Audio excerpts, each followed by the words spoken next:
As a first priority, planning for the maintenance of ACMs must include consideration of removal as the preferred control option.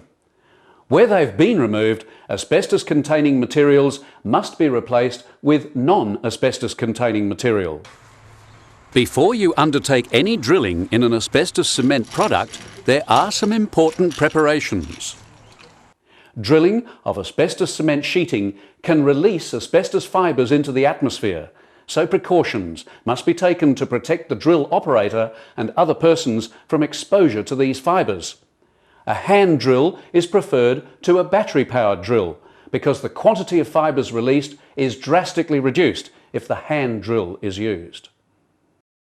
If a battery-powered drill is to be used, it must be on low speed and should be fitted with a local exhaust ventilation system.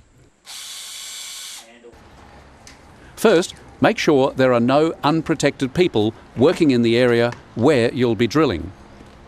Restrict access to the work area by closing doors and windows and using signs and barrier tape. If you can, you'll need to restrict access to the rear of the asbestos wall in a similar way. And if you're drilling into an asbestos ceiling, that might involve closing off the room underneath. If work is to be carried out at height, appropriate precautions must be taken to prevent the risk of falls. Protect all areas within the restricted area from contamination by putting polythene drop sheets down and taping them to prevent movement. And make sure you have adequate lighting and all necessary tools with you before you start the job. Once all the site preparation work is complete, you and anyone else in the restricted work area should put on appropriate PPE.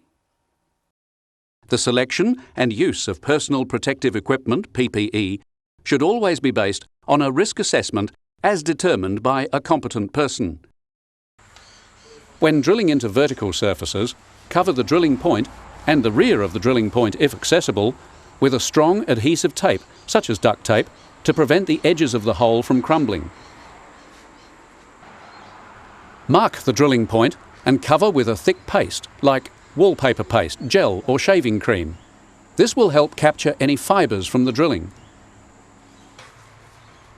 Carefully drill through the paste.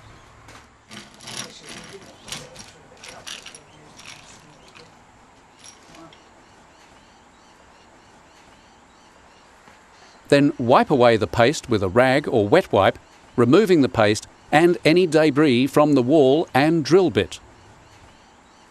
Dispose of the rags as asbestos waste, as they will contain asbestos dust and fibres. Seal the drilled edge of the hole.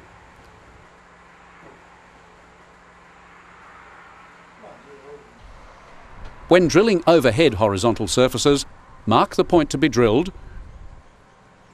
Drill a hole through the bottom of a plastic cup. Fill the cup with shaving cream, gel or a similar thickened substance. Put the drill bit through the hole in the cup so that the cup encloses the drill bit, and make sure the drill bit extends beyond the lip of the cup. Align the drill bit with the marked point. Ensure the cup is firmly held against the surface to be drilled and drill through the surface. Remove the drill and cup from the surface and wipe the surface clean. Remove the drill bit from the cup and use damp rags to clean off paste and any debris from the drill bit. Dispose of the rags as asbestos waste, as they will contain asbestos dust and fibres. Seal the exposed edges with a sealant. Dust extraction systems can be used when drilling into asbestos cement walls and ceilings.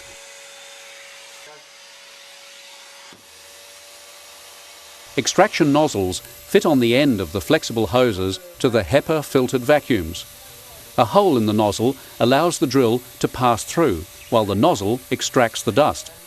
The extraction nozzle must be pressed flat against the surface to work properly. And with the drilling operation complete, decontaminate the work area as outlined in the decontamination section of this DVD. Visually inspect the asbestos work area to make sure it's been cleaned properly. Transport and dispose of waste according to Storage, Transport and Disposal Safe Work Procedure.